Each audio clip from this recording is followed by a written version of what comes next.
다음 큐브 속 사건 큐브로 함께 만나보시죠.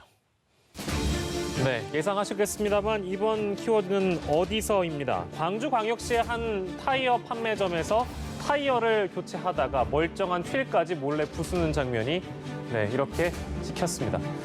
이렇게 해서 수리비를 부풀렸다는 의혹이 제기됐고요. 피해자가 속출하자 경찰은 압수수색까지 나섰는데요. 어떤 사건인지 저희가 자세히 좀 들여다보도록 하겠습니다.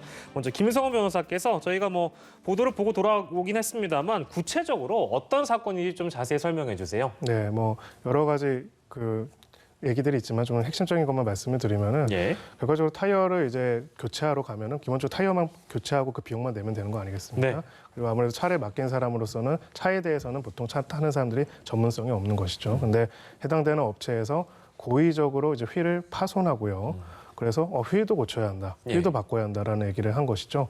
대부분의 이제 소비자분들로서는 차주로서는 모르죠. 이제 실제로 문제가 있는지도 모르고 그 문제가 있었는데 내가 몰랐구나라고 해서 이제 바꿨는데 알고 보니까 이거를 고의적으로 파손시켜가지고 고장을 내놓고 사실상 고장을 내고 훼손시킨 다음에 이것을 다시 돈을 지불하도록 한 것이 계속적으로 반복했다는 게 드러난 것입니다. 그래서 지금 이 부분들이 문제가 되는 거고요. 법률적으로는 이제 두 가지 점이 쟁점이 있습니다. 이렇게 타인의 재물을 고의로 손괴한 경우에는 재물 손괴죄가 문제가 되고요.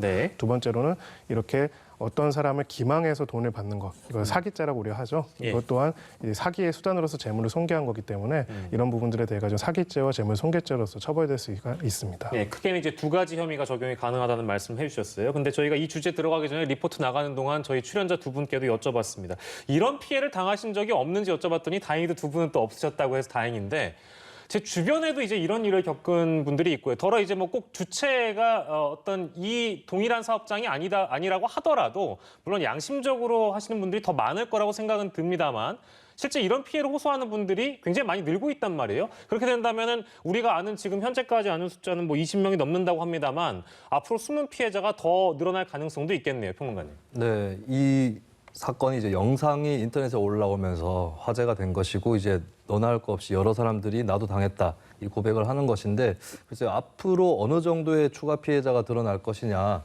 이것은 이런 그 사건을 불러일으킨 요인이 무엇이었느냐 여기에 따라서 조금 달라질 수 있을 것 같은데요. 첫 번째는 이제 각자가 사업을 하다 보니까 그런 방식을 익혀서 알아서 하다 보니까 그렇게 되었다라고 하는 그러니까 개별적인 사건들이다라고 하는 것이 첫 번째인데 이 경우에는 조금 이제 피해자 규모가 상대적으로는 적을 수 있겠습니다. 그런데 두 번째는 이제 사업주들 간에 이런 방식들이 전파가 되고 모방이 되었을 가능성, 공유가 되었을 가능성, 그것이 있고요. 세 번째는 이제 가장 큰 피해자 규모가 나올 수 있는 가능성인데 상위 구조가 있을 가능성이에요. 상위 구조. 그 뭐냐면 지금 나오고 있는 제보라든지 증언 같은 것들이 본사라든지 사업주 연합회 이런 데서 굉장히 이제 매월 목표액이라든지 성장률이라든지 이런 것을 세워놓고 반드시 이걸 채워라라고 하는 사업의 어떤 실적을 놓고 압박들이 있었다라고 하는 거거든요. 판매량을 강제로 할당했다라는 증언도 나오고 있는데 이런 이제 압박을 못 이겨서 약간 비근한 사례로 그 신문사에 보면 배달 지국들이 있잖아요.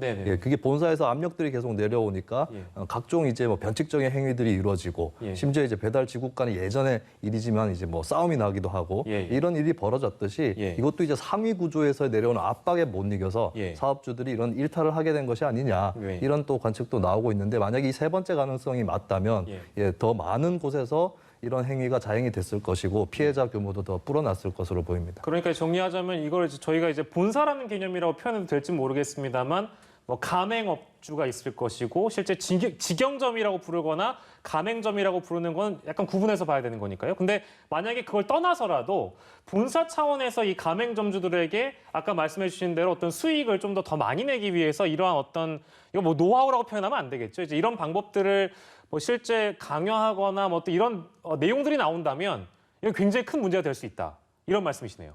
방법적으로 이런 방법을 써라라고 강요하진 않았겠지만 어쨌든 이런 이 실적 이런 것들로 압박을 줘서 이런 길로 몰았다면 그 상위 구조라고 제가 표현했던 그쪽의 책임도 결코 면해질 수 없다 이것을 좀 말씀드립니다.